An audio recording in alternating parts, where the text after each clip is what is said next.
תחילה ניתן לתלמידים 4 משפטים שצמודים לרצפה בעזרת דבק.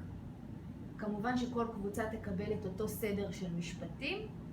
על התלמידים לסדר את המשפטים על פי הסדר הנכון.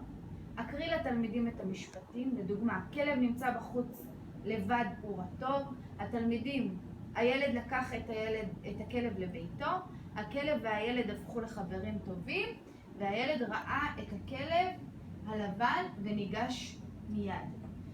על התלמידים תחילה למספר את המשפטים ולאחר מכן להתנסות בדש, ובסוף השיעור אנחנו נערוך תחרות בין הקבוצות, מי יודע להפעיל דש בצורה הטובה ביותר.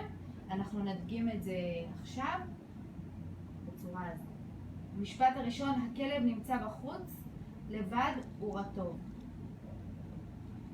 הילד ראה את הכלב הלבן וניגש מיד.